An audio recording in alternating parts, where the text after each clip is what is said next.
po, meron po ba kayong, sa tagal nyo po, sa NBI, 12 years, meron po ba kayong na-encounter na kaso ninyo sa NBI? Kayo po mismo na-filean ng kaso? Your Honor, normal ho sa mga NBI agents na makakasuhan, in fact, maging sa sinumang law enforcement agency, that's the price we pay for doing our job and for protecting the country. As a matter of fact, in the NBI, Your Honor, we avoid the noise. We just finish the job. So sir. ano po yan? Yes? Yes po yan? Yung sagot nyo? Yes? Normal ho yan yun sa amin. So sir. yes po? Attorney Loto, kindly answer the question. Yes, sir. Oh yes. Ano pong, pwede po bang malaman kung ano pong mga naikaso sa inyo? Well, wala ho pa akong natanggap na official case galing sa ombudsman, pero may nakita na ho akong complaint na binigay sa akin from NBI. Hindi ko na humaalala yung sa case na yan.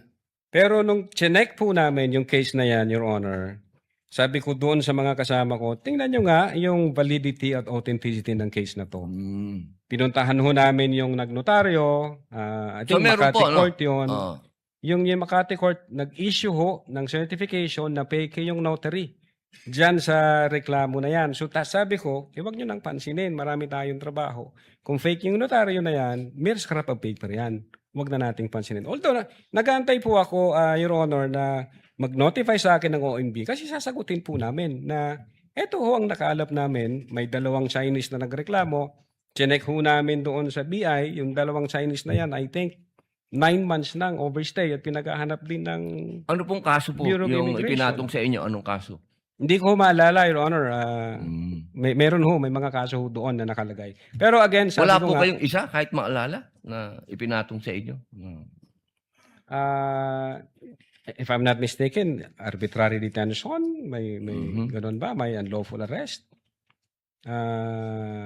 Wala ho sa akin ng record kasi nga, sabi ko nga, nung makita namin na fake yung notary, hindi na ho namin binigyan ng pansin, Your Honor. Kasi napakakapal po nitong hawak ko. Wala akong problema, Your Honor. Sasagutin po kakapal. namin yan. Po. Sasagutin ko Hindi po niyo yan. pa po nasagot magmula noong February 29 Kasi wala pa hong official notice galing sa kung anong ahensya. na nakarating po sa inyo. Wala pa. Wala pa ho. Ang nakuha ko lang, yung kopya niyan, siguro may nagpadala sa akin.